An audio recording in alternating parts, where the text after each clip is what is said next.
नमस्कार मित्रांनो, संदीप टेक या मराठी चॅनलमध्ये तुमचं स्वागत आहे. चला तर मग आज तुम्हाला मी तुमच्या मोबाईलमधला पर्सनल डाटा कोणीही यूज कसं नाही करू शकत त्याचे तुम्हाला मी सांगणार आहे.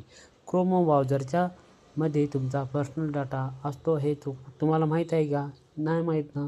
तो कसा यूज करायचा व तो कसा डिलीट करायचा? क्रोम ब्राउझरमध्ये तुमचा डाटा कोण यूज करतं आहे, कोणकोणते ॲप तुम्ही वापर केले आहे ते सर्व डाटा तुमच्या क्रोम ब्राउझरमध्ये दिसतो. चला तर मग तुम्हाला मी दाखवतो तुमच्या क्रोम ब्राउझरमध्ये तुमचा पर्सनल डाटा कसा आहे तर.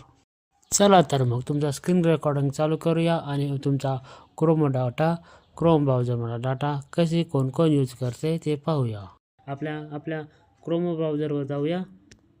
क्रोम ब्राउझरवर गेल्यानंतर वरती दिलेल्या 3 डॉट क्लिक करायचे. 3 डॉट क्लिक केल्यानंतर खाली सेटिंगवर क्लिक करा.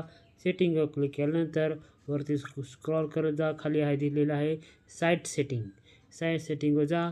साईट सेटिंगवर केल्यानंतर खालपर्यंत या डाटा स्टोरेज तर पाहू शकता हे पूर्ण तुमचा डाटा ह्या ॲप्सला कनेक्ट केलेला आहे.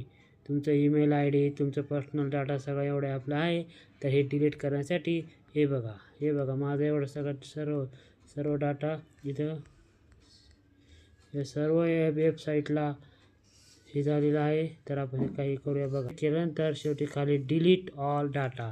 हे डिलीट ऑल डाटा केल्यानंतर पूर्ण तुमचा मोबाईलमध्ये जेवढा डाटा आहे तुझं पूर्ण डिलीट होईल.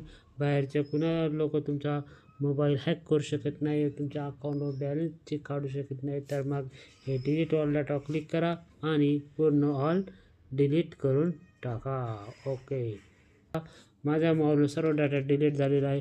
अशा पद्धतीने तुम्ही तुमच्यासुद्धा मोबाईलमधला पूर्ण डाटा डिलीट करू शकता आणि तुमचा पर्सनल डाटा दुसरं कोण यूज करणार याची तुम्ही खात्री. तर आजचा व्हिडिओ कसा वाटला तर व्हिडिओला लाईक करा, शेअर करा आणि व्हिडिओला सबस्क्राईब करायला विसरू नका. थँक्यू.